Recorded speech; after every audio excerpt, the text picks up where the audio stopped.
All right. Well, okay. First of all, since you can hear me now you got two cameras on you, so this will work really well in our little experiment, our impromptu interviews.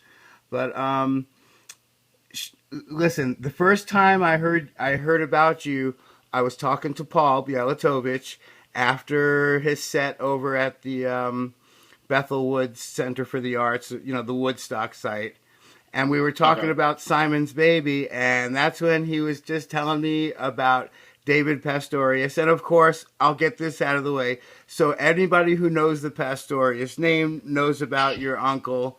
So, and a few people have even in the passing, just yesterday, somebody thought it was your father. I clarified that it was your uncle. So, I hear it all the time. I'll bet you do. Did he have like an influence, like even early in life, just hanging out with him and hearing him jam? Did that kind of have some type of influence on, like your style now, or just even the fact that you wanted to take up bass? Tell me a little bit about that, just for.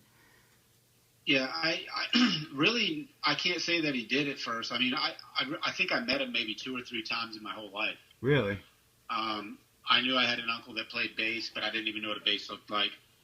My parents listened to a lot of music, so that was probably more that had to do with it. But then again, I didn't pick up the bass until I was 15 years old, and it was a buddy of mine in school a buddy of mine in school.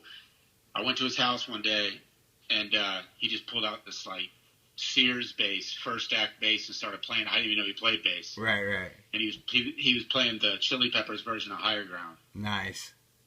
And I said, what instrument is that?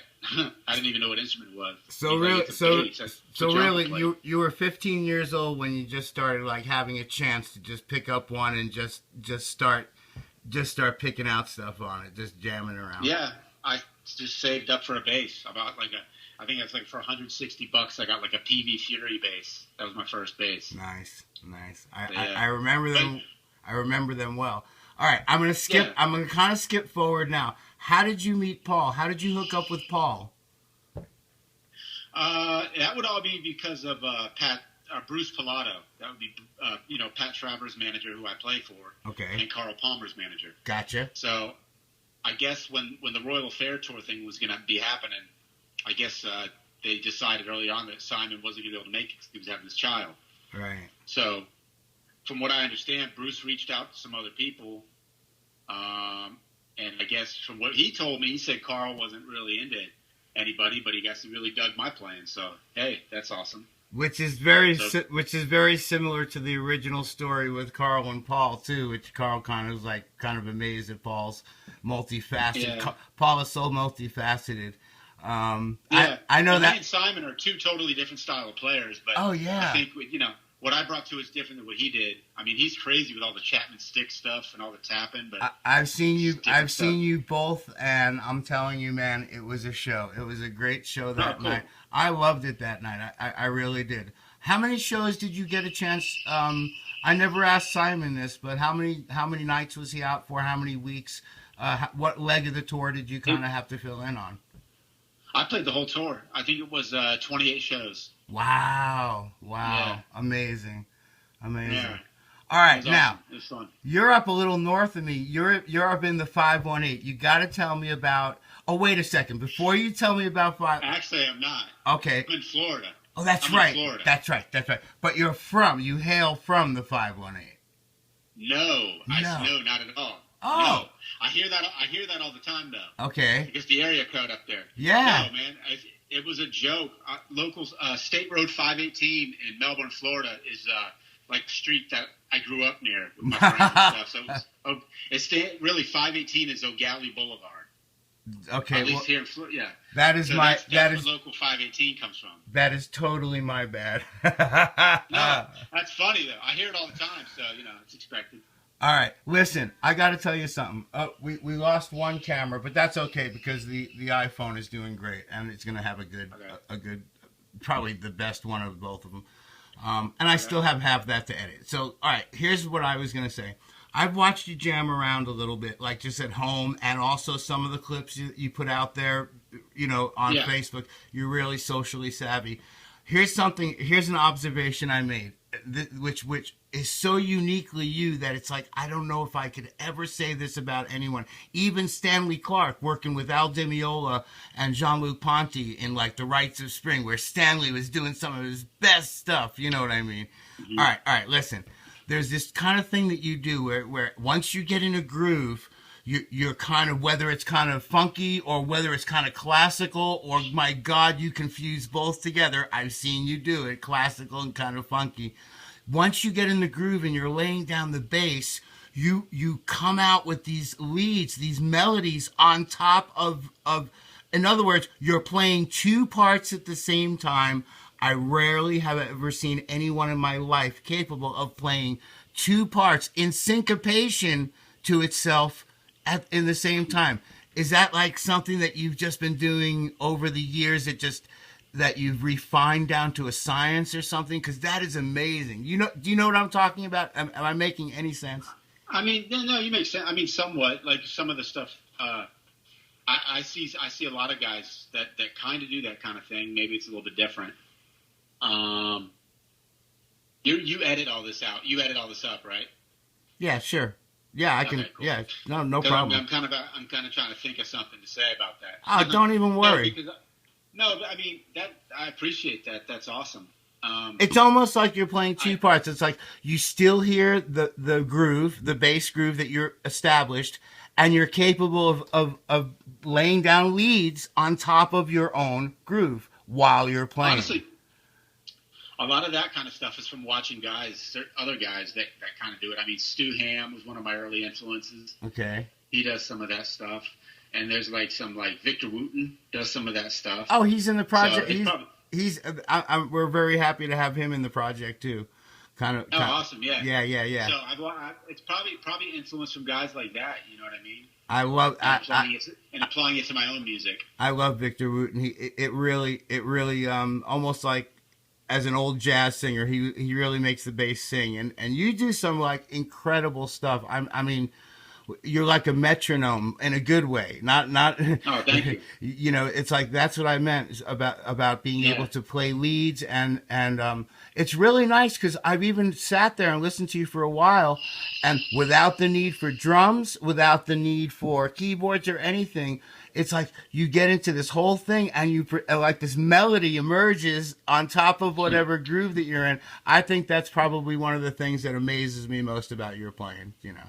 Awesome. I appreciate that. Now, tell me about 518. Like I noticed you guys, you really are multi-genre. Like you go everywhere from space jazz to funk to almost like hip hop, right back into like classic just jazz grooves. Tell me about what 518's doing.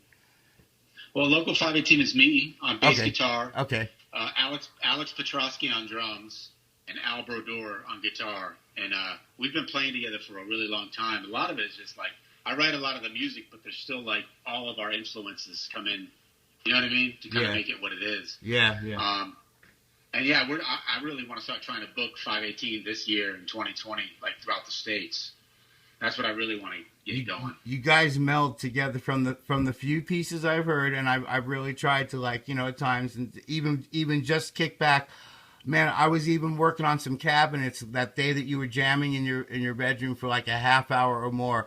I was working on some cabinets, and I kept walking past the workstation here and just making a comment or two, but you were just jamming away, and it's like it was the best background music, man, just on its own. So. That's cool. I just wanted to thank you for just taking the time to, you know, say a few words with us. And a little bit about WorldProg. Basically, we're looking to help musicians that are, you know, the music industry has really changed. It's kind of metamorphosized.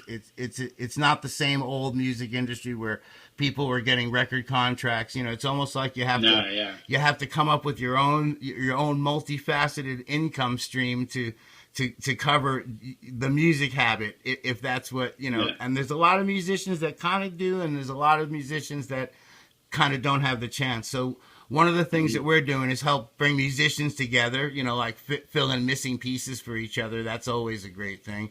But the other thing that I've noticed that's a dynamic that you guys are really an example of, just you filling in for a whole tour with Carl, is we've noticed that it's not unusual anymore to have like a 20-year-old virtuoso anything, keyboard player, guitarist, you name it, Chapman stick player, bass player, jamming with like a 7-year-old icon that's a master that's been doing it its whole life.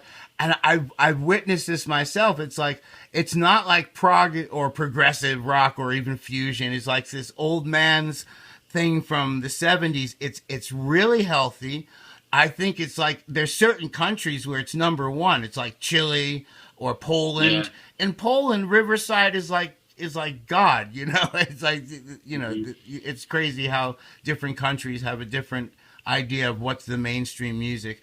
But you play so many different types of genre, and I know you're kind of, I can't even put you, I won't even insult you by putting you in any of those genres. But I know that you do a lot of. Oh, you can call me anything. Oh, I know. I see flavors of everything: jazz, rock, fusion, progressive rock, progressive jazz. Definitely a whole bunch of just soul and funk. You know, just a whole bunch of funk. I know that you even actually kind of laid down. I think that I hear a couple of tracks with like a drum machine instead of a real drummer or something like that. I've done that before, yeah. Yeah, I saw a few of those. Yeah. And you were just taking off while the drum machine was just, you know, keeping the basics going. You were just going crazy. So thank you so much for being a part of it. And that's the thing, is getting young musicians, old musicians. It doesn't really even matter what age they are. So listen. Oh, yeah. Also, David, hopefully in 2020 we're going to do a few series of concerts here in the States, and maybe even, if things go right, in Japan. And of course, I'm gonna, if that even gets a hint to becoming a reality, I'll get in touch with you about that. But we'd be that'd be great. We'd be honored to have you kind of figure something out, whatever you wanted, whatever show you wanted to figure out for one of those shows. So that'd be awesome. Anything else, man? Is that it?